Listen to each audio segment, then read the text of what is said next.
Bien, bonjour, effectivement Patrick Benjamin, je suis le secrétaire du GEPI. C'est une structure qui fonctionne sous forme de réseau, un réseau qui comprend aujourd'hui environ 110 entreprises françaises, les grands groupes, et près de 120 membres.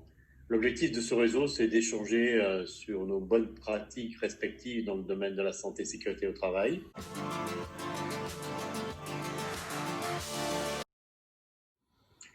Alors, d'une manière générale, les grandes entreprises qui fonctionnent avec ce réseau ont mis en place ce qu'on appelle des politiques de prévention, des politiques de sécurité qui formalisent un peu leur culture de sécurité. Et pour accompagner les salariés, nous avons mis en place, tous actuellement, on suit la réglementation, on a mis en place une démarche d'abord de progression pour réduire nos accidents du travail. Et pour ce faire, on a mis en place une démarche d'évaluation des risques.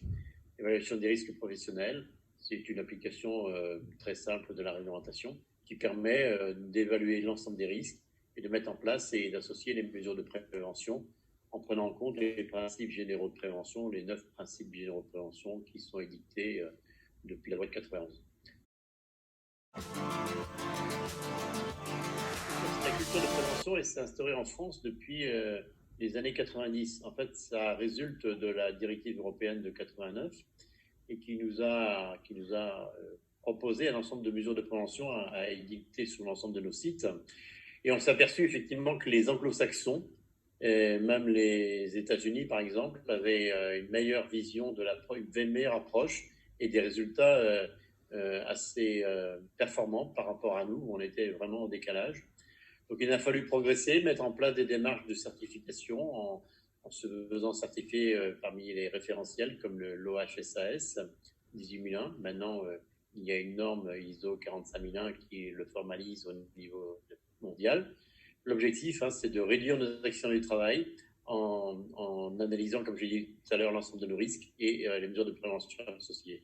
Voilà, et je pense que cette démarche de certification avec l'OHSAS en particulier, ça va permettre d'améliorer notre culture de sécurité comme les anglo-saxons actuellement. Et on arrive à des niveaux similaires.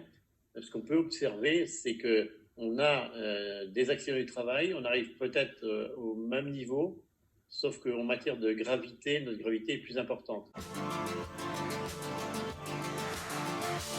La rubrique travaux en hauteur, c'est l'un des risques majeurs que l'on a aujourd'hui dans nos entreprises.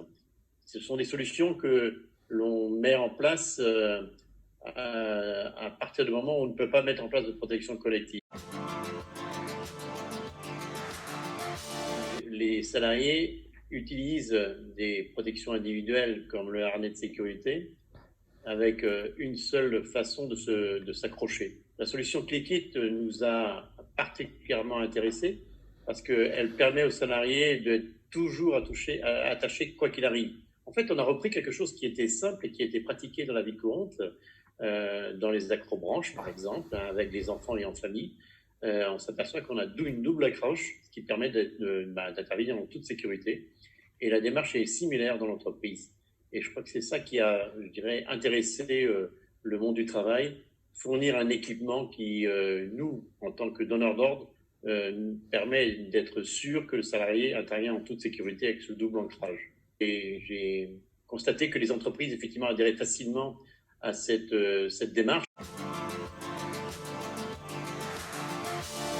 Ils arrivent à comprendre notre problématique et à s'adapter à ce que l'on recherche en termes de produits pour nous accompagner et aider les salariés à intervenir en toute sécurité. On leur pose le problème, on leur dit voilà, nous, c'est ça la difficulté que l'on a quand on ne peut pas mettre de protection collective. Et ClickIt nous aide et nous accompagne pour faciliter nos interventions. C'est ça qui m'a intéressé.